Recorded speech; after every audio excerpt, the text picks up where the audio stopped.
So I get a call probably in October, and it was the FBI. Oh my God. Yeah. They're like, hey, I think we've got something of yours. And I was like, oh, I wonder what it is. Welcome back, friends. Today I'm down in Milwaukee at an extremely fancy little corner office, sitting with a photographer who takes really nice photos of cityscapes using drones, mostly what he's known for. Welcome to the show, Nate Vomhof. Hey, thanks for having me. Dude, I spelled that, or like pronounced that right? Yeah, 100%. Okay, and your Instagram is Nate Vomhof, which is Vomhof.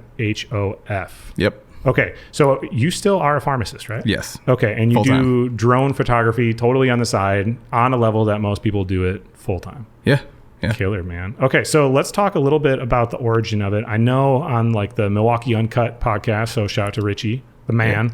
Yeah. You've kind of told the like base story before of you had gotten a camera because you went to... I was down on the Navajo Res for my last rotation of pharmacy school. Okay, so I want to dive into that a little bit because you haven't touched on that in anything else. And I didn't know that you had to do that, or I didn't know how that works because you were in pharmacy school and you have to... Like, why would you go to a reservation? I guess I don't know. So last year of pharmacy school is all clinical or rotations. So you're going to go out into real life pharmacies and work basically and get real life experience. Right. So we did, I believe it was 6 rotations, maybe it was 8. And each one was 6 weeks long. So most of them I kept local here. So I went to school down in Illinois. I bounced back to Milwaukee because I wanted to work in Milwaukee afterwards. Figured building a network here was important. Yeah. And then I had like a wild card opportunity to go to the Navajo Res. It was between 2 reservations. There was actually one in Montana too, but I got selected to go to the Navajo. So, which is where? It was in Fort Defiance, Arizona. So it's about an hour north of Gallup. Is that like Red Rocks and stuff down there, kind of? What does it look like? It is Red Rocks, yeah. Okay. But it's like high desert, so it's cold. It was snowing a lot. So What's the difference between working on at a pharmacy? Was it a Walgreens that you were working at? No, so this was a hospital pharmacy. Okay, so what's the difference between working at a pharmacy on a reservation, because that's technically a separate nation, right? Yeah. Versus in America. So technically, I believe it's run by the Army Corps of Engineers. Okay. So I had friends that were in the Corps, and they were, working down there. They're still down there. Actually, one of them is like the president down there now. Sure. So I get offered to come back once in a while. Yeah. But the whole hospital, basically, they've got clinics. They take care of their patients, but it's more of inpatient and outpatient pharmacy versus your typical Walgreens, which is outpatient, or your hospital pharmacy. Yeah. How long were you down there for? 6 weeks. Oh, so it was a pretty short thing. So yeah, so the story anyways was that you were going down there and you're like, well, I clearly should buy a camera. For one, I'm finally going to be making a little bit of money. And for two, like this is way different than Wisconsin. So I got to capture some cool stuff. What camera did you buy? I bought some cheaper Nikon. Okay. I couldn't even tell you which model it was. But I got advice from one of the pharmacists at my prior rotations, go feel a camera in your hand. And that's going to be the camera for you. Kind of like Harry Potter style, Sure. And it just like lights up. Yeah, right. Yeah. So it's like whatever feels comfortable in your hand, go for it. So I picked up a Nikon. I was like, I prefer better than Canon. So that's what I ran with. Were you pretty much just taking landscapes and stuff for photos, or did you ever get into portraits and things like that? No, never got into portraits. Sure. I really like architecture. I like buildings. I like nature. So that kind of is what drew me. I'm really curious of what like architecture you took photos of down there. There was not much architecture down there. Did you get really into hiking and stuff too then while you were down there? Not a big hiker, but we did go on a couple hikes. Okay, so you did that for 6 weeks. When you came back, did you immediately know, like, I need a bigger, better camera, or did you kind of just shoot with a thing for a bit? No, I just shot with what I had. Okay. But eventually, the city of Milwaukee, you've got your landmarks, your art museum, you've got the towers downtown, you've got the lakefront. Everyone's photos start to look the same from the ground. So I decided I need to up the ante a little bit and get a drone. Yeah. How long ago was that you got the drone? 2018. Oh, so you've been doing this a lot longer than I realized. Yeah. Oh, okay, cool. Because I got the camera in 2017. Sure. Did any of I guess when you got it, were you immediately posting pictures and stuff of them, like using those right away? Or were you just like, these are trash? No, for the first while. I thought they were great because it was a new perspective. Nobody had seen these perspectives before. Yeah, the drones were still pretty new. My old roommate actually had the old DJI drones, the Phantom. Okay. And they didn't actually have cameras mounted to them at that point. So he would mount GoPros and he'd take cool photos, but he'd never post them or do anything with them. So once the drones came out with the cameras, I was like, yeah, I need that. Sure. Yeah. I guess now drones are becoming more and more popular. So I'm starting to see that more and more often. But I mean, I remember I talked to, what's his name? It's Blaze Air.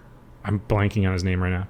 But anyways, he has a drone company in Minnesota. And the contracts that they get are huge. Like he did stuff for the Hard Rock in Vegas and like doing fly-throughs and all of that. And it's like, it's just like a new service. You know what I mean? 100%. And when you're shooting somewhere like Milwaukee, like you said, where things have been shot by like really talented photographers kind of forever, you look at that and I'm sure you're like, well, I can't do it any better than what this is. It's already captured perfect. Right. So it's time to capture something else. What was the first photo you captured you were stoked about? I feel like that changes so much time.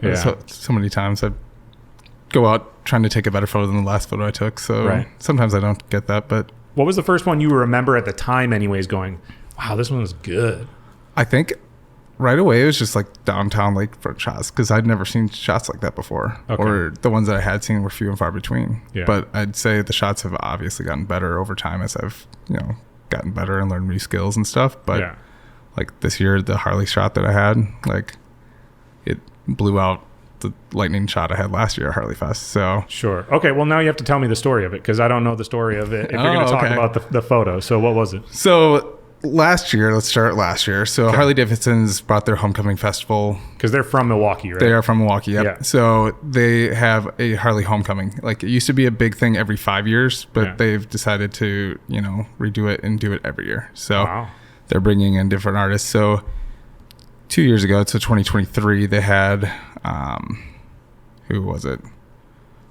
Green Day, and then they had the Foo Fighters. Wow. So there was a storm to the south in Oak Creek, and there was a lightning bolt going off in the background. So I got a photo with the stage with all lit up with the crowd, and then there was a lightning bolt in the background. Sick. And that photo, I posted it just went crazy. I mean, you don't expect that. Sure. I'm just like, this is a cool photo. But I guess everybody thought that was a cool photo, so they shared it. Yeah. So then last year, I tried to plan a little bit better. So obviously, you can't pray for a thunderstorm. So I knew German Fest was going on, and they had fireworks going off. So I was like, I can't get a firework, but can't get lightning bolt, but I can get fireworks. So and then Harley actually reached out this year and purchased the photo. And oh wow! So you did that without like you didn't do that with them intentionally? No. Okay, cool. So but now they want to work together. So sick, dude. That's kind of like what Ike Winter does. I didn't realize all these ones that he's been doing with brands, like before I met him, weren't like intentionally with the brand. No. Like he did that one for the Milwaukee Bucks and just like was tagging them. Yeah. Like, hey, this would be sick. And then they hopped on. Like people always say like, instead of just asking for something with brands, provide value first. Yeah. But that's like kind of taking that to a whole nother level. Yeah. And I mean, I do a bunch of the same stuff. I mean, like I kind of worked on tagging Milwaukee downtown for a bunch of things, or Visit Milwaukee, and years later I'm working with them. So it's just being open and available, but also providing the value, like you said. Yeah, I think you just have to do it for an extended period of time too, right? Because like how many people have drones for fun that take photos that don't get paid? Oh, tons. A lot of people, right? Yeah. So you have to get to a point where you're just like better at doing it and better at the business side, and you built the network, like you said, to be able to do that. So that photo took off. Again, your Instagram is Nate Vomhof. Is that kind of the only platform you use? Yeah, so I use Instagram mainly. I do have Twitter or X, and then I've got Blue Sky New. Yeah, sure. But no one's really using just yet, but we'll see what happens. Got to be on there too, and then secure the name. Obviously, I'm on Facebook. Yeah. So when you posted that one last year, based on what you just said, it sounds like that was like the first kind of viral moment. May not have been the first, but it's the most recent that I'm like, this is cool. How many followers did you jump up from that? Because what are you at right now? Like I'm close to 30, 20 something? 25. 25? Okay. Yeah. So I couldn't even tell you. Sure. I guess I've never been a huge watcher of the number. So I just like to be happy with what I'm posting. If I'm not excited about something, I'm not going to post it. So. Dude, I think that's the secret. Like I had a kid, I shouldn't say a kid, a college student, definitely an adult, who might hear this now, ask me after this class that I was speaking at. He's like, do you like watch, your TikToks and whatever, the ones that go viral, and then do you kind of study them to try to reproduce it? And I was like, no. Mm-mm. I really don't. Because I think if you're trying so hard to make something work, to play to what you think the algorithm wants, you're not going to be happy with what you actually create. Right. You know what I mean? And even if you do have something take off or whatever, it's not going to be for the reason you want it to be. 100%. You're not like cultivating the audience that you're really trying to cultivate. You right. know? So sometimes it's better to just grow slow. You know, if you have something go viral, who you want, I mean, you want people to follow you from all over the place, but like the ideal person is somebody that lives in Milwaukee. Yeah. You know? So I feel like I've kind of pigeonholed myself because I post so much Milwaukee content. Yeah. But like I said, I don't really care what, I mean, if I'm excited about it, I'm going to post it. So this last year I went to Sydney, Australia. I posted some Sydney shots. They don't perform well, but I'm also happy with them. I'm excited about them. Yeah. And I like cities. I like architecture. So just being able to share what I'm excited about is, I guess, exciting. Well, and it's nice that you're not like stuck where has to be your full income. Right. You know what I mean? Yeah, the fact that it can just be something that you want to do when you want it. Not that you don't get paid, but I'm just saying the fact that you can just do it when you want to is pretty freeing. You know what I mean? Yeah. Again, I was talking to that class today, and a question that comes up often is like, so when is it time to make this my full-time thing?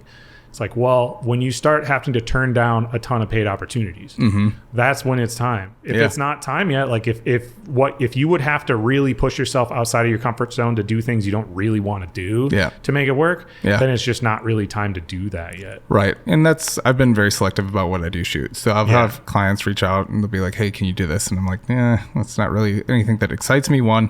And then two, you know, there's somebody better out here that can do it. And then 3 time constraint. I mean, I'm putting in 42 hours a week at Walgreens, so I can't be right. Yeah. Well, and it has to align with like, again, what you're trying to build. Yeah. Right. Like if the photos that you need to take for this thing, if included in the contract is posting it through your social media, then you're building something that isn't what you want it to be. Right. Right. So it's better to focus on the long term. Like, what's the long term impact of doing this? Am I going to lose interest from people? Right. Am I going to just build the wrong community? So being intentional about that's awesome. What was the first photo you remember selling? Ooh, that's tough. I think it was just a skyline shot, like a sunset. Sure. And somebody's like, "Hey, how do I buy this photo?" And I was like, "I don't know. How do you sell a photo?" So how much did you sell it for? It wasn't that much. I mean, I think every photographer when they start, it's like, "How do you price a photo?" Right. So you just sort of like, I just priced it from what it cost me to produce it, and it's probably like $30 or something. Yeah. So how did you produce it? Did you just like print it at a Walgreens? No, I printed it at Nation's Photo Lab. That's the website I used. Oh, okay. So I used them for quite a while, and then I found a website that fulfilled things for me because doing it yourself is not the way to go. No, it definitely sucks. Do you have it set so it's like drop ship? If people go to your website, they can order or whatever. Yep. How many photos do you end up having ordered from you on average per month, if you had to guess? It's not too many. Usually now I'm working more with like corporate clients who are using photos for their offices, or I just had one installed at Founders 3 today. On a big wall. So it's kind of cool to see your art large. Yeah. So I think people, how big was it? I think it was 9 feet tall by 28 feet wide. Whoa. So it's pretty big. Yeah, dude. Well, if you have clients that want something large scale and they don't want a photo, they want a painting. Yeah. That's me. All right. I paint murals, and I would love to come down here to paint something at some point sometime soon. That would be killer. Yeah, so, gotcha. Yeah, I mean, I think a big part of it is just like figuring it out when the thing comes up, right? Yeah. Like I try to tell people often that payment doesn't have to come in the form of payment if it's coming in the form of like learning something, if it's helping you with your portfolio. 100%. And it's not just saying like exposure, because it has to be like a lot of exposure. But I will say it's like, for me with painting as an example, I got hired by this music festival to paint this window. The dollar amount was not worth it. Right. But I had never painted band logos and text before. Yeah. So I was like, or on a window before. So I was like, well, I'm going to now learn how to do this, get paid to learn how to do this, and then have it in my portfolio. So in the future, if I want to do it again, I know how much I can charge, how long it'll take me, all of that type of stuff. So I think early on, just accepting those is like the way to go. And you got to feel good the first time somebody wants to pay you for your art. 100%. And that's the same now. Like if I've got a client that is challenging me with something, like I did some very technical work for the Trade Hotel when it was being built before it was even out of the ground. Sure. They needed me to do certain elevation shots, and I was like, this is something so technical, it scared the crap out of me, but I was just like, you know what, let me go try to do this because this is really cool. This is like leaning into the architecture and the development side of the city, which is cool to see. Yeah, explain that further with elevation shots. I guess I'm trying to picture it and I can't picture what you're describing. So as they designed the building, they wanted to see what the views would be from each window, or like certain sites from the building once it was built. So say you go to a corner of the building and you're like, hey, what's this view going to look like? And then it'd be like, go up 12 feet, go up another 12 feet. Oh, so you had to like measure. Yeah. Kind of. So you, like I found a program, you can like pre-program the drone to do all these things, but editing and like putting it all together was tricky. Sure. So, yeah. Well, and then you have to source the program. But again, the beautiful part of that is now that you know how to do it, it's like a million times easier the second time around. For and sure. you know how long it's supposed to take you, so you can price it effectively and all of those types of things. Yeah, dude, that's incredible. What was the first business that reached out to you to do it? Because now you've been working with, is it a lot of hotels, right? It seems like a lot of hotels, a lot of apartment buildings, a lot of residential real estate stuff. So Visit Milwaukee is huge. Milwaukee downtown. So landscaping companies, art museum, Discovery World. Do you remember what the first one was that you got hired by? It may have been, I mean, the first company that probably paid me was probably Visit Milwaukee or Milwaukee Downtown. Do you remember what the first thing you did for them was? What project? I have no idea. Usually they just purchased a photo I already took for advertisements, for pamphlets, whatever, marketing. Did they contact you like through socials, or did you reach out to them? Yeah, it was through socials. They may have emailed. So, but yeah, everybody in those organizations has been fantastic. So yeah, how have contracts came after that? Has it been you reaching out to a lot of these people, or that just shows like how much more money you could be making? Yeah. I mean, if I wouldn't to go chase stuff, but also time constraints, I'm telling you. Yeah. Do you think you'll ever, I mean, it's really hard, right? Pharmacy school takes a ton of work and a ton of money to do that. Like it's hard to want to ever walk away from that. Do you ever think you'll walk away from that? I could see myself maybe going part-time or, 32 hours. Sure. But at this point, there's such a shortage of pharmacists. I can't do that. And also, like, it's rewarding to help patients too. So totally. Some patients make you mad, but most are cool. I feel like a lot of people think that they didn't like make it or whatever until they can quit their job. Yeah. When I don't think that's necessarily true, because it just depends on what you want. And some people, they really value the stability of what like a regular job provides. Plus, then if you're feeling burnout, you don't have to take any photos for 3 months. Right. Like, you don't have any pressure to do it. And I do that. I wouldn't say I'd take 3 months off. I'm going to take a week off, but or I'll be tied up doing a bunch of client work, and I won't have time to post my personal stuff. So I don't know. I take breaks from social media once in a while. Yeah. How often do you still shoot? A couple days a week still? I try, although lately I've been networking a lot and I've got season tickets for the Bucks. So during Buck season, it's a little tough. What are some dream clients of yours? Because I feel like flying one during a Bucks game overhead, like playoffs, would be incredible. They actually asked me to do that. Wow. Yeah. Wow, so for me, it was call time for them is 1 o'clock. And I was like, I'll be at the pharmacy till 4 or 5. So that's not going to work. Sure.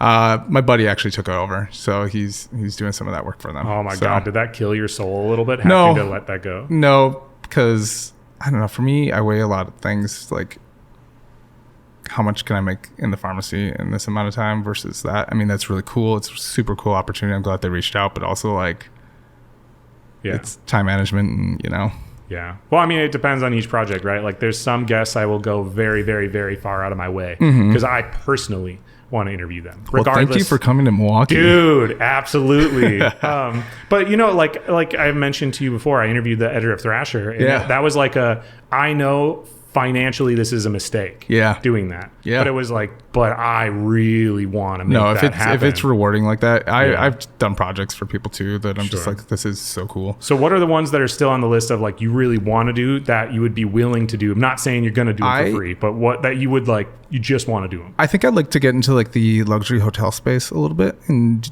find a way to like, if I'm going to be traveling, make it worthwhile, like maybe work with a hotel and, work out a stay or something, just like find ways to like bring my talent somewhere else and also, find enjoyment out of it too. Yeah. So, kind of like how I went and painted a mural in Puerto Rico. Yeah. Yeah, absolutely. So otherwise, I mean, I've been working with some of the best people. I mean, for me, living in Milwaukee, working with Visit Milwaukee is awesome. Working with Summerfest, cool. Working with the Bucks, it's awesome. So I've done some stuff with the Brewers a little bit. So for me, it's just like, how can I propel the city? I mean, this is my city. This is my home. How can I make this a better place? And also, do cool shit here. For sure. Okay, so what are your 3 favorite things about Milwaukee, specifically about why people should live in Milwaukee? So it's definitely not the weather. Yeah, dude. But I would say the tight-knit community. Some people call it Smallwaukee, but also that can be a benefit too. So being able to be one person away from the person you need to contact is fantastic. 2, great food. Tons of great food options. What are the best 3 restaurants you can think of offhand? Ooh. I know you're going to end up excluding ones and go, dang it. I went to San Giorgio the other day. That's fantastic Neapolitan pizza. Okay. Definitely recommend that. Let's see here. I went to Toro Casino with my friend Judy the other day. So this place is like Mexican and Italian fusion. Okay. It's fantastic. I'm just picturing like noodles on a taco. No, they like use the spices from each and they make dishes with them. So it's great. And then let's see here. This is it's tough because there's so many great options. Pick a food category. We already did pizza and we did traditional pasta. like grill kind of a place. Traditional grill. Ooh, Hooligans has great burgers. Is that a chain? No. We have a Hooligans in Eau Claire that everyone says is the best restaurant as well. Yeah? I've never been there. I don't know. There's a Hooligans here and it's fantastic. They got great burgers. Well, I got to get to Hooligans. Yeah. Okay. In order to take photos, I feel like there's like more and more courses and permits and stuff that you have to have now because people are just getting sick of like people using drones everywhere. Yeah. Like I know I've been camping, hearing a drone and I'm like, dude. Yeah. Like I came out here to not be bothered and I'm just hearing buzzing, you know? And I know in cities for a lot of reasons, like the helicopters or whatever's like going on, they can't be in the way. So when you started taking photos of the city of Milwaukee, what did you have to have permits wise at that point, and has that changed? Like, have they updated anything since then? So Milwaukee's not too particular about things. Each city kind of has their own rules and stuff, but there's the ultimate guides by like the FAA that we have to follow. So once you start selling photos, that is when you need to start, following the rules. Not following the rules. You should always be following the rules, but that's when you need to take your 107, and that's when you need to test. And that's if you're going to get paid from the drone, you need to take this test. Okay. So they know that you've got the correct credentials, I guess, to fly. Yeah. And so they can tax you effectively. Yeah, that part too. But yeah, I mean, Milwaukee's not been too bad. There is a flight path over the lake you have to be conscious of, and as soon as you start getting a little further south from here, that's when you have the flight levels get down a little lower. So when you started shooting, what did you have to get in order to do that? Anything? Or you could just buy a drone and just start you shooting? Just have to register your drone. So wow. And as long as you were following the rules, then you were fine. So I feel like I'm surprised that there aren't more amateurs buying it and then like running them into stoplights and stuff.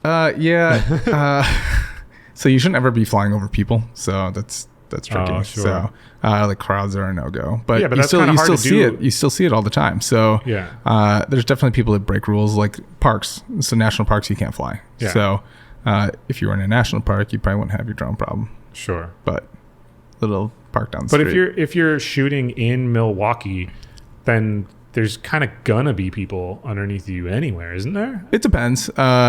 In winter, there's surprisingly not a lot of people out on the street, so not too bad. And then for me, it's just staying away. Like I can shoot a crowd, but I'll usually stay back, and I'll use the zoom features on the camera to help capture that. Okay, let's talk about some of the other drone stuff that you've done. You worked with, did I hear this right? Like Top Chef or something? I did. Yeah. Okay, so and I heard that the story that you had to try to like fly right above a car or something. Oh yeah. I want to hear how you got hooked up to do that, and then tell me the story. Did you have to fly out there for a week to record this thing? No. How did the whole thing kind of work out? So I am working a shift at Walgreens, and I get this phone call from this number, and I'm like, random. And usually I don't take calls at work. Yeah. I just let it go to voicemail. But this one I was like, I just happened to be free, so I was like, okay, screw it, I'm gonna go answer this call. And this woman's like, hey, we're recording a TV show in Milwaukee. We were wondering if you could meet up with us to shoot. And I was like, sure. And I knew Top Chef was shooting here because Visit Milwaukee was making a big deal out of it. Yeah. So I was like, yeah, let's do it. So they took me around for a 12-hour day, and we went kind of all over. We went to Doctors Park up in Fox Point, went out to a farm in Mequon. We're down by the courthouse, by the lakefront, by the Harley Museum, kind of all over. And they just and then like you mentioned there, flying over the car down, I think it was Kilbourne Avenue. Terrifying. Like that was the first shot they had me do. They're like, hey, we need you to, follow this car down the street. We'll drive it slow, but we're going to roll back the skylight, and we want you to be able to see the person in the car and then expose the city. And I was like, that is the most technical drone shot I think I've ever had to like attempt to do. Because you had to keep the exact same speed as the car then, right? So you had to keep the same speed as the car. There's like a pedestrian crosswalk sign that was like where you would want to fly for the shot. And you obviously don't want to hit that. So like it was just trying to like get this shot. It was difficult. And they used that shot, I hope, right? I never watched it, so. Oh my God. Okay, now I'm gonna have to try to like dig online to find the shot to be able to show people. I believe they did say it was like that was for their like little YouTube special thing for like the people that got voted off. So I don't know if you'll find it on the actual show. Okay, so now at least I know where to go. Yeah, that's pretty wild though that you got to do that, because I guess I had heard that there was. What did somebody win from Milwaukee, or how did that? Was it all people from Milwaukee? So Dan, one of the chefs at Dan was a participant. I think he got second. Oh, okay. So yeah, but he was the local guy. I don't think they're required to have a local person or anything, but that he just happened to be on this season. So it was cool to have that hometown connection. Yeah, for real. So I think you're like kind of always learning how to do new stuff. Like that's the intent, right? And I know you were talking about with the other hotel with like trying to figure out the elevation things. Yeah. What's the last thing that you learned how to do with the drone? I haven't been teaching myself enough new stuff lately. I feel like I've just been banking on my old stuff. I went to San Francisco and I was like, I know how to take a good photo. So I took some cool photos there. But I haven't really learned too many new things. I want to start getting into using waypoints and aligning shots from like spring and summer and fall and winter and just overlapping them. Sure. Oh, waypoints as in like you take the photo multiple times from the exact same spot? So you can do that, or you can take video and follow the same flight path in a different season. Sure. I thought, connecting some clips from winter here into summer could be really cool. So yeah. Cool. I was playing around with it a little bit the other day because I had a cool shot of the night market and the Christmas chandeliers on Wisconsin Avenue here. Sure. And it turned out okay. I think I can do better though. Are you going to start doing more of the like, what do they call it, first person? Where you're... No, I did buy one. I have one. I have never learned to fly it. How come? Are you just afraid of doing it? Well, that thing is like a brick. And I'm like, if I'm flying this thing at 80 miles an hour in the sky, it's going to be not good. So, sure. But I do have a dog. I've got a golden retriever named Brutus. And he would sit there and paw at me. So you have to use this little simulator thing. Yeah. And I'd be trying to like fly and he'd just sitting there pawing at my hand. And I was like, I'm sorry, I can't do this right now. So I just would hang up the goggles and take them outside, play with them. So what was the last time that you messed something up? Like, and then how did you handle that? I know reaching out to the client afterwards sucks, and then you have to try to correct it. What was the last thing that you messed up? So I've got two things. So I did crash a drone and, into what? It was the Jones Island. So that's like the water treatment plant here. Okay. Is there like smokestack? It was foggy. I was capturing, I believe it's Pride Fest fireworks and then the hone. So I work with like the hone. Okay. So that's the lights on the bridge. Yeah. And was capturing like the Pride Bridge and everything. So, and it was foggy and it was rainy and that was not great. But fast forward, so I lost the drone, which, like it wasn't fixable. It was just toast. Yeah, it was just toast. So anyway, I didn't even recover the drone. So I just bought a new one. So, it happens. Like if you're going to be flying drones, you can expect to crash one. So I get a call probably in October and it was the FBI. Oh my God. Yeah. They're like, hey, I think we've got something of yours. And I was like, oh, I wonder what it is. And they're like, yeah, it's your drone. And I was like, yeah, I kind of figured as much. And they're like, yeah, we found it over by Jones Island. I was like, yeah, I know. And then they're like, we just need to ask you some questions about, so the RNC was here. So they were like, when were you flying? They need background. I mean, they could have checked the video footage, like timestamps. But they're like, yeah, so everything checks out. They're like, everything's fine. So we're just going to give the drone back to the Milwaukee Police Department. You can go pick it up. So did you ever pick it up? No, I can still go. I still need to go do that. It's on Wisconsin Avenue somewhere. Sure. Was that for the client? Was that for a client though? So I work with Light the Hone a lot. I don't think I was getting paid or anything for that one. So the fact that it happened, nobody had to really know that you messed it up. No. Okay. So I was actually shooting the bridge for something else for Light the Hone, and I think it was Michael Best law firm. Okay. And it was raining, and drones can handle decently in the rain, but not great. So it shorted out and it crashed into, it wasn't the water. It was near the water though. So everything was ruined. Like I couldn't recover any of the files. I still have the chip just in case, but I had to tell the client that, sorry. Yeah. But also they knew it was raining. So they were like, no, sorry. So they still paid me, and it was kind of cool. So how does that work though? Do you typically in that scenario, do you have like something written to the contract where like if weather or whatever, it just is what it is? Or do they so this was more of a job that I've worked with these people for before, so we never had like a real contract, but they just felt bad that I crashed my drone, and yeah. Have you ran into any disputes over any of that type of stuff yet? Because I feel like, I mean, as the dollar amount gets bigger and there's bigger and bigger projects, like it's only a matter of time before there's just some dispute, right? No, I mean, I did have a photo that Sting's going on tour with, I can't think, Billy Joel. They took one of my photos and used it. So wow. Yeah. So what happens from that? You just reach I reached out to a law firm and like copyright. So yeah, still working on stuff with them. So wow. Do you expect to like have them pay you, or is that just a cease and desist type of thing? Right now it's just more of a cease and desist thing. So and then they would have to. Well, they should pay a dollar amount. So I would assume I need to execute that though. So yeah. Do you use like watermarks and stuff on your, or I've started. Like, how do you protect your I've started because Facebook, there's a lot of bots out there now, and they're just taking photos, and it's interesting because some photos will have the watermark like photoshopped out and some won't. So but there's really nothing you can do about that. So I know a lot of the other local Milwaukee drone guys get so mad, and I'm just like, look, I get it, but also like there's only so much you can do.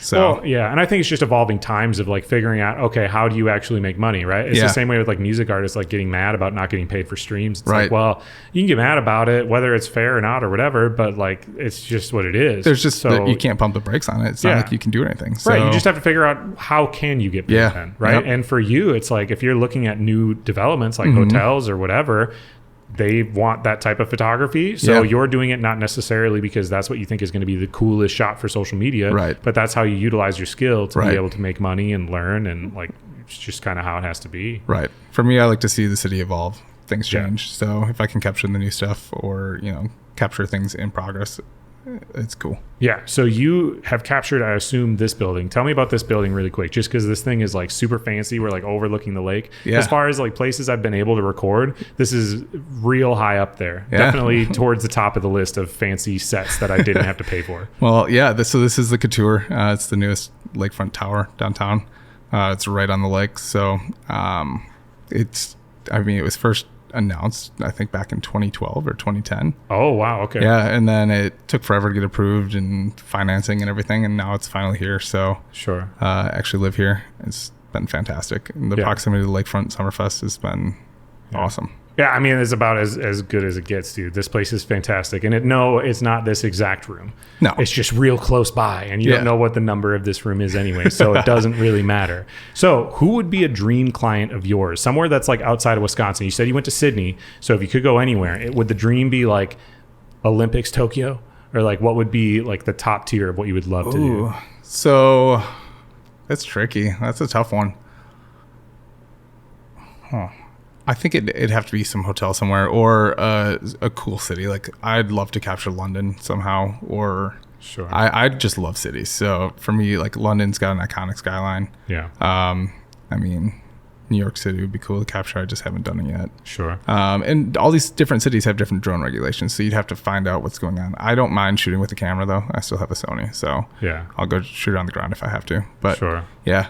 I think a lot of that stuff, when we were talking off mic about this, it really is just the networking part of it. Of like, because the person has to know who you are. And like with these hotels or anything else, a lot of times the investor in this one has invested in other ones or has partners that are connected in some way to 100%. These other ones. Like Hilton, as an example, owns, I don't even know how many different hotel chains. Right. A lot. Yeah. Right. So like if you just are connected and the person who's in charge of their marketing is familiar, they're like, well, we got 62 hotels coming up in the next year. Right. Maybe there's a good fit for one of them. So yeah, I think the biggest what I see is like the biggest challenge in the way just simply is the scheduling. Yeah. You know what I mean? Of like having to turn down found potentially the right opportunity, because these clients, like, they don't want to work around your schedule. Right. You know, right. a lot of 100%. these people are like high ticket things. And Yeah. they're like, well, if you can't work with us, Well, then we'll find somebody else. Yeah. but unfortunately there's not too many people in the area that do that kind of thing. So they kind of have to work with you, at least for the time being. Yeah, it's tricky. Also, I'm very upfront and honest with every client I work with. I'm like, hey, like, I will do this for you. Obviously the weather has to be cooperative. Has it happened where you had it scheduled and then the weather or whatever just got in the way? Yeah. So I actually had a property down in Racine I was going to shoot for a friend and client. And it was, I had friends that were hosting a party the same day. So I was like, I'll just go down to this cookout that we're doing, and then I'll go fly and I'll just get everything done in one day. And then it was like the densest fog ever. So I was just like, I was down there, but I did not shoot it.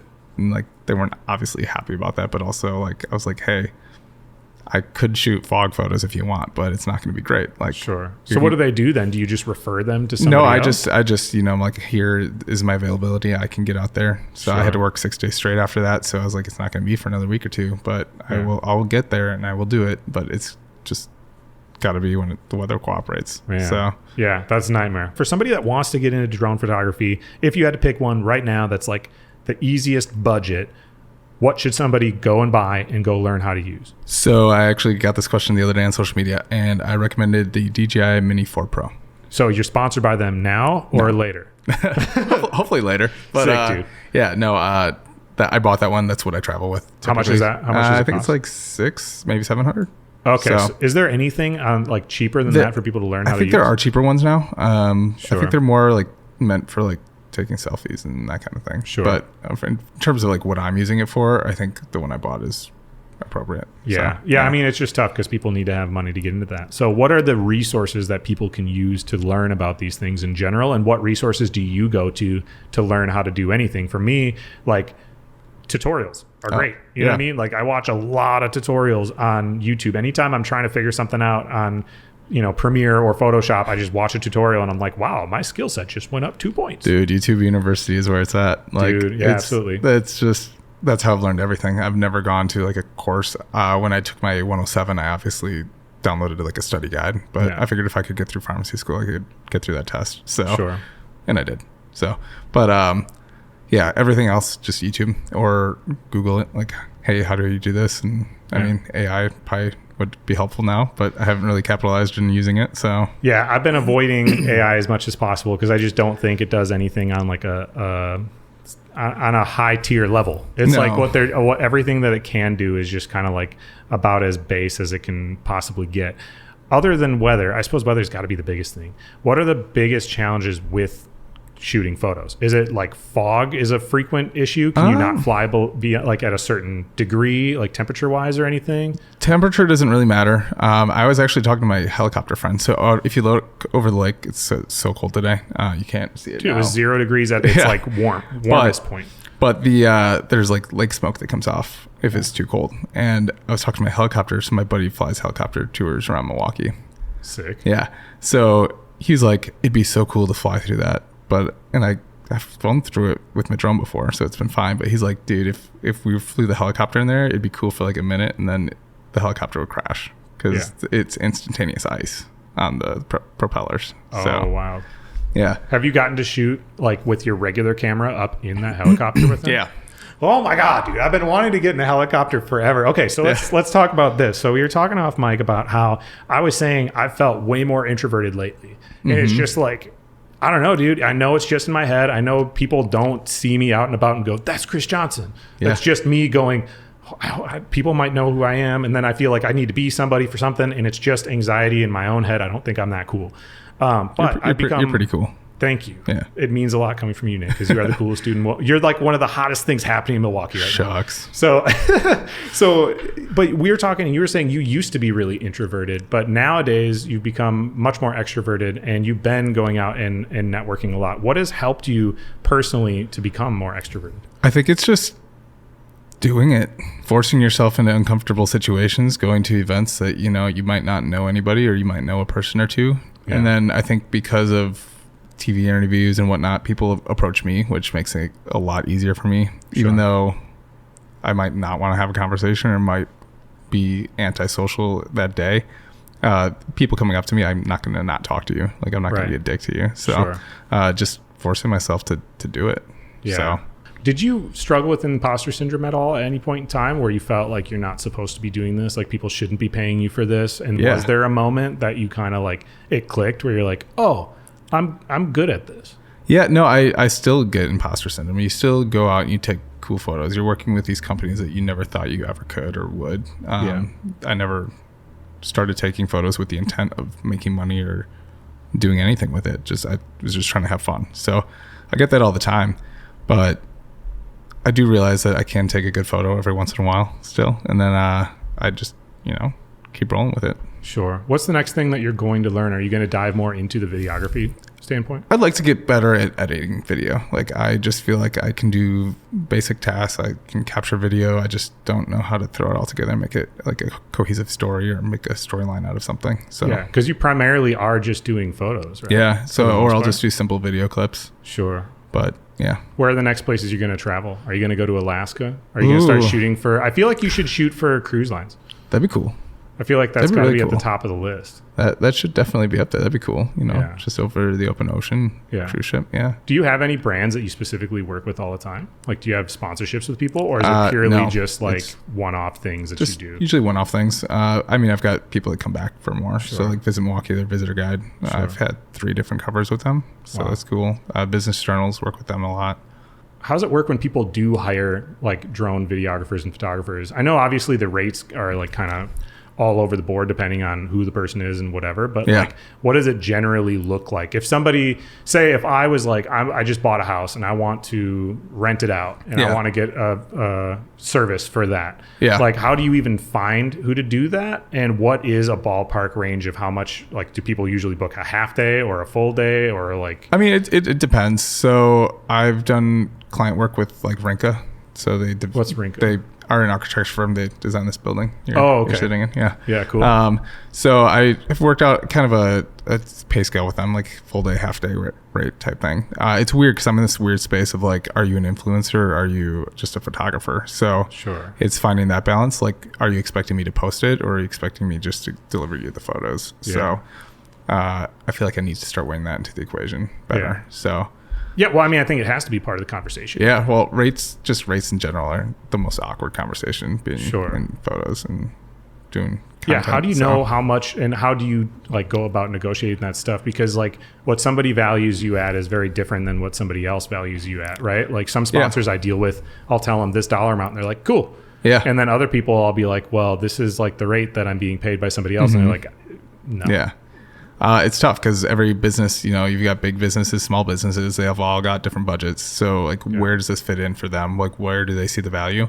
So usually I'll say, I'll ask them what, I guess, how much are you willing to spend to make this arrangement happen? You ask their budget first. Yeah, kind of, but indirectly, but like, how much are you willing to, pay to see this come to fruition? So kind of leave it to them. And then if you're willing to kind of go with their rate, great. If not, then you negotiate. But it's tricky. Payment is always tricky. Do you have like require everything paid up front, or you do like half? I'm so relaxed. Dude, tracking down money sucks. It does. I feel like that's got to be the worst. Have you had any nightmares of that, of like really not being able to get paid for anything? No. Everybody's been fantastic. So I'm so bad at sending invoices. So I know which ones I need to send. Yeah. I could list them right now, but Are you good at keeping that stuff separately with like a QuickBooks or anything? Yeah. Okay, cool. Because I feel like a lot of people have no idea what they're doing with that. And then all of a sudden tax season comes around and they're like, drowning. Screwed. Yeah. No, I've gotten better at it. So I think that was my 2022, 2023 goal. Are you going to plan on working with like Summerfest or any of these other organizations where you have to fly over people? So I told Summerfest I'd work with them multiple times. We were pretty close last year, but I had a trip planned and it just didn't really happen. But and the year prior to that, I was going to work with them too. But then the their lawyers got involved. They were like, "Yeah, we can't be flying over people." And I was like, "I agree. I do not want to fly over the people." So I always told them I would swing around over the lake. Okay. So what would it take for you to be able to fly over a crowd? Like say like the Brewers to fly over the stadium and go. So you can get authorization.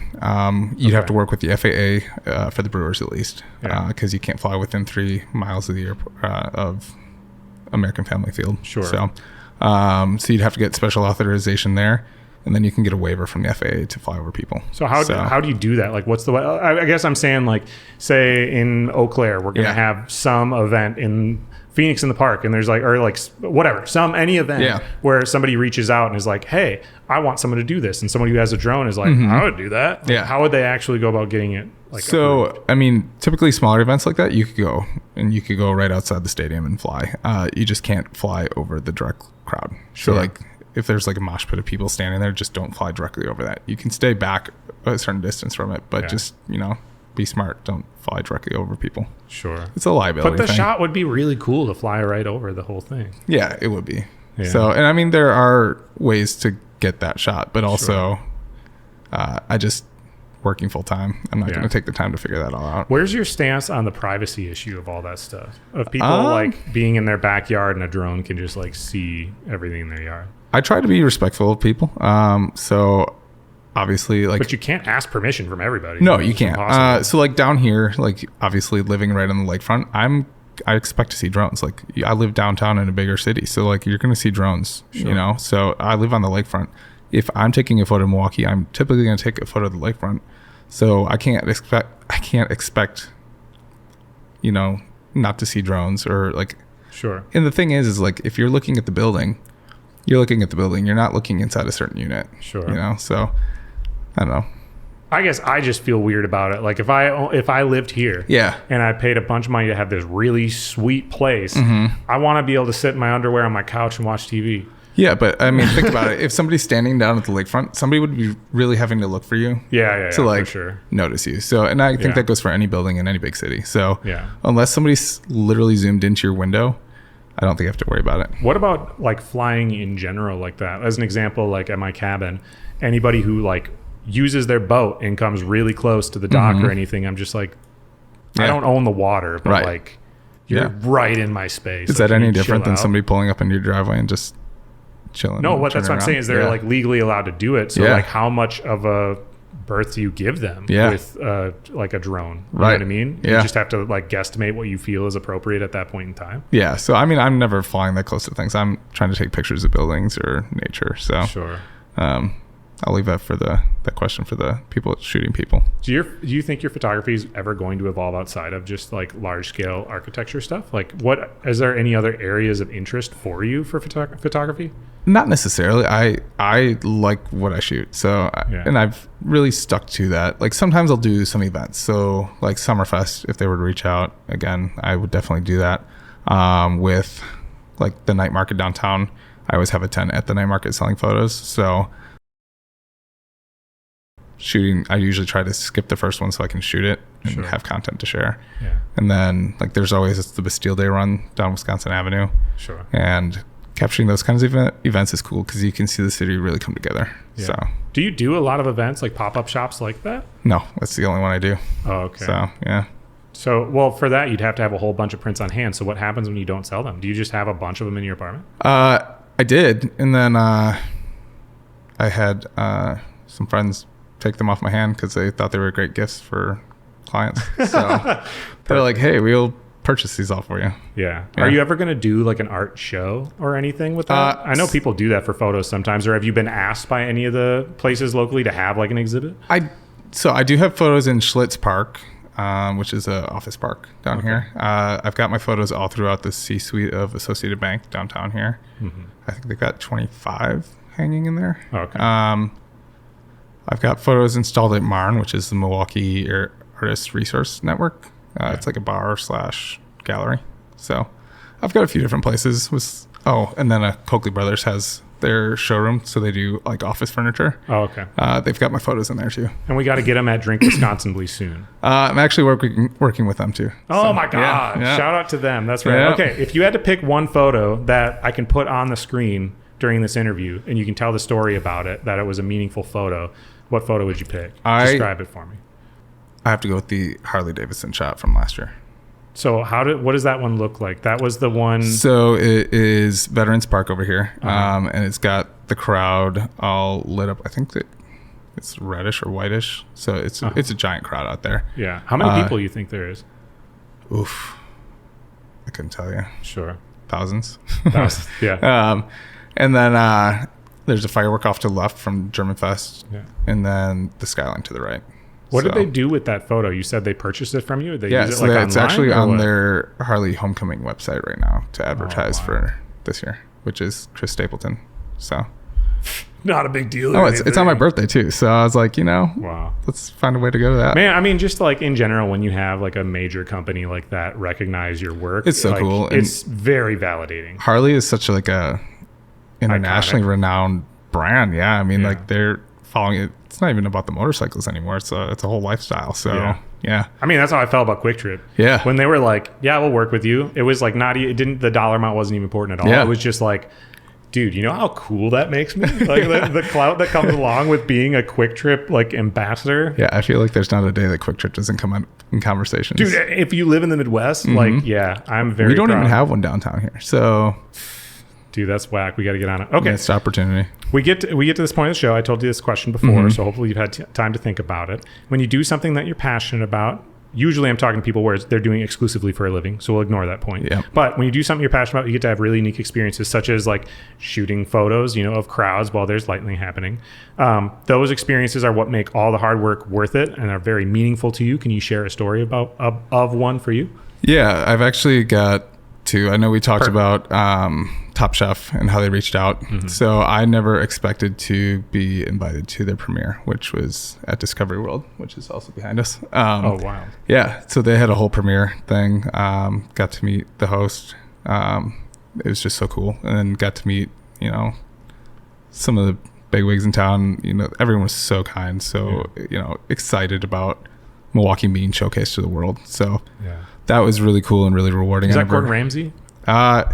No, it was Kristen Kish. Okay. So, but it was just so awesome. They had the whole cast there. All the contestants were all there. So, did they have the best food in the world? I gotta assume their appetizers and stuff, or orders or whatever. So the premiere was at Discovery World, and then they had the after party at Harbor House, which is also across the street here. So, and then Bartolotta catered the whole thing. So they didn't have anyone from Top Chef catering. No, because they were all at the event. They couldn't be cooking. I guess, dude. But I'm just saying, I feel like that would be epic. That's incredible, man. I mean, again, like I don't know. I don't want to say it's the clout thing. It's just, I guess getting recognition from people and brands that you respect is like really meaningful. Like it's one thing when your friend says what you do is cool. Yeah. And that is meaningful and that is cool. Like but when people that have a perspective on it. Yeah. They know how much this should cost. They know what other people who are like skilled in what you do, what they cost, what they're capable of. When they have a great understanding of everything that's happening and they still respect what you're doing, it's like,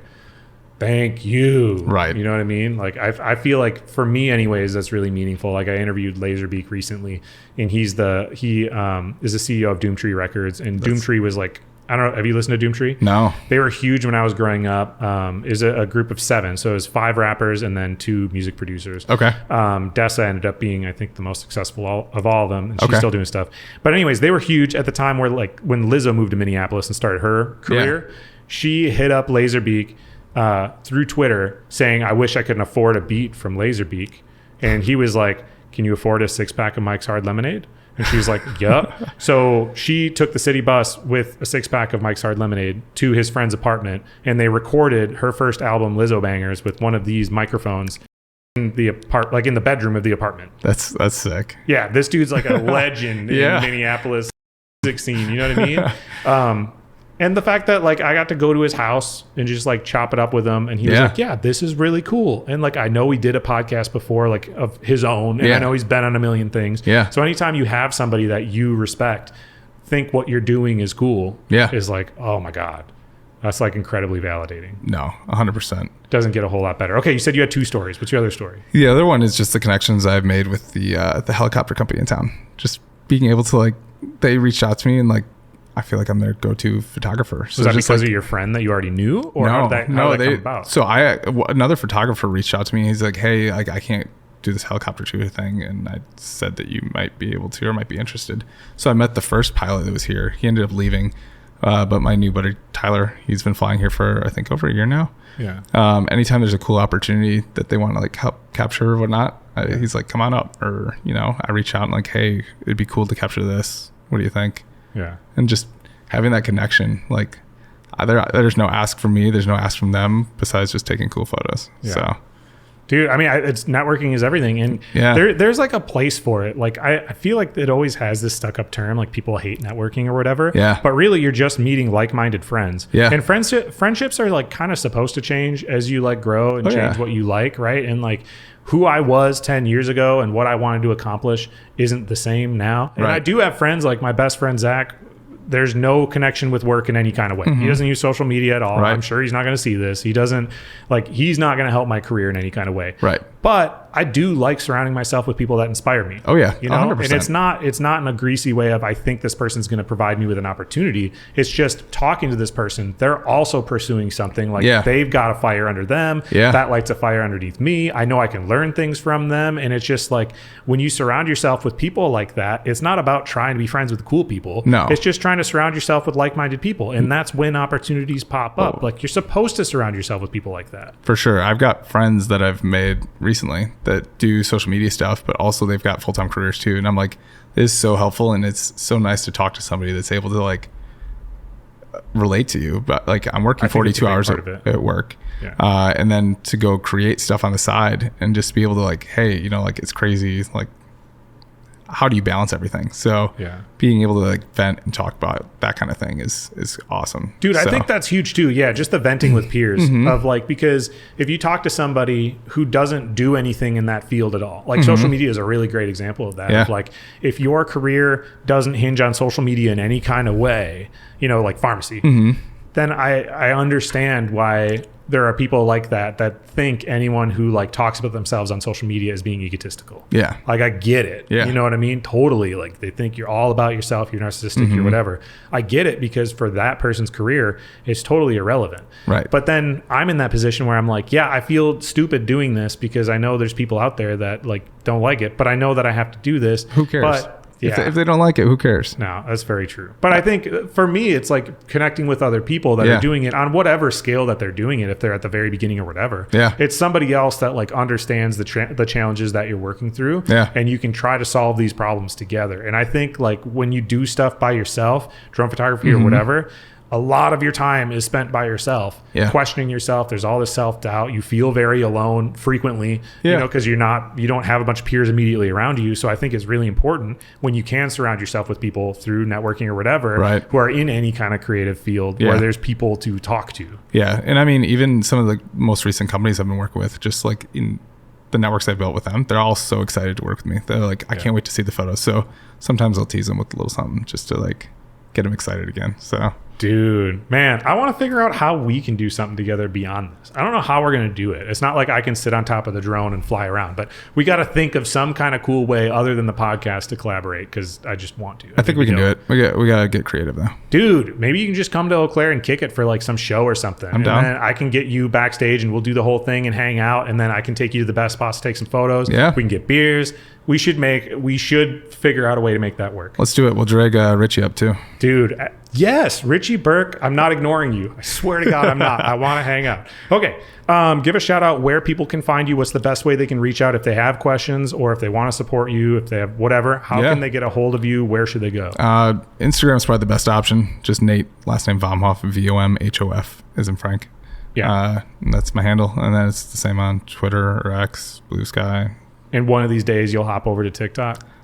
So I do have a TikTok. I just don't like the way it operates. I'm not a fan. So I've never really gotten deep into it. Dude, it wasn't until recently that I've been working on TikTok. TikTok's algorithm has never actually shaped to figure out what I like and what I don't like. So dude, I just have never been on it longer than like 2 minutes. Truth be told, and I'll just throw this out there for everybody with Instagram, my algorithm doesn't know what I like because I don't scroll Instagram. So I didn't see your thing if you didn't tag me because I don't scroll Instagram. I swear to God. And everything now. I log on specifically to, if you've commented on my thing, I'll go to your page and comment in return to like try to show support in return. Yeah. So the things I'm liking and commenting on are based on people who support me. That's it. Yeah. I don't actually pay attention to anything that's on there. So my algorithm sucks. Yeah. Like, I don't, maybe that's holding me back, whatever, but that's what it is. That is my TikTok. Yeah. Well, yeah, so, exactly. Okay. Let me give you a couple gifts and then I got to get out of here because I got to drive forever. Yeah, so Koss headphones, they gave me these to give to people. These are the Porta Pro Classics, which have been around since forever. They are really comfortable. They come with like a little bag too. So that is for you. Thank you. And then you can have one of these 2 bags of coffee, whichever one you want. So there's 3 Bears, which is a decaf, but it's really, really good. The flavor is Mexico and Colombia, medium roast, milk chocolate, crisp apple, effervescent. Or the minimum wage Tim's, which is from Honduras. That's where those beans are from. But he's actually Tim Frederick. He's from Minneapolis. Okay. He plays music Are these caffeinated? Yes, those are regular. We're going that one. Wonderful. And I got you a mug. So that mug is available at passionpod.org. There is merchandise there, even though no one ever buys it, but there is merchandise there. Hey. And you can find my Patreon on there. If you want to support the show for $5 a month and get access to episodes like this early, you get the radio version that has the songs and stuff. I do post additional content on there from time to time. You can do that as well. Social media, Passion Pod, if you just Google it, it's everywhere. It's at that point. Not that I'm that big, but it does pop up. So Passion Pod on Instagram. You work for that. Passion Pod Official on TikTok, but I think if you search Passion Pod, it pops up anyways. I don't really use X. I don't really use Threads. I'm on there, but I've posted probably 10 times in total. Yeah. Okay. I don't use Blue Sky yet. I created the account. So I have the handle. At least you have it. It's there. Yep. But yeah, the best way to support is just go comment on all the things, like all the things, pay attention. There's not that many people that actually go to a podcast and comment on every video.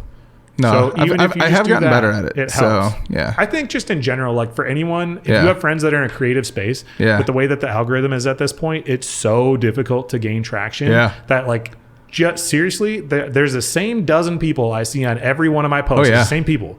And I have never met any of them. Right. But I appreciate them so much. What's funny, because like you know all these people in real life and you know that they support you and they're so proud of you, but like they also don't comment or like do anything either. It's, it's a little different, right? Like it gets exhausting. Yeah, so. I was talking to Dexter Patterson, Wisco Birder earlier up in Madison. That's who I was interviewing. And we were talking about this, about part of it's just like asking too much, right? It's like you can only bring, like if you play music, you can only ask your friends to support you and go to your shows so many times.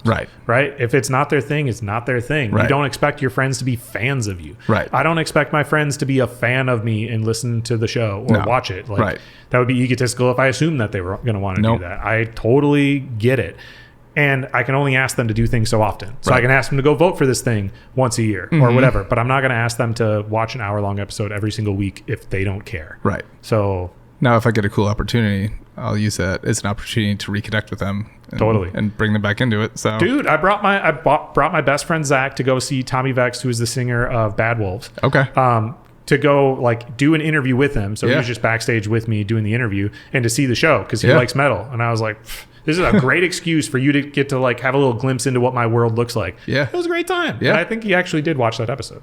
Anyways, thanks, Zach. Okay, thank you so much for hosting me, and shout out to this place one more time, the Couture. Yeah, thank you for letting us use this beautiful, beautiful room. Thank you for joining us for this episode of The Passion Pod. We hope you enjoyed it as much as we did. We'll see you soon.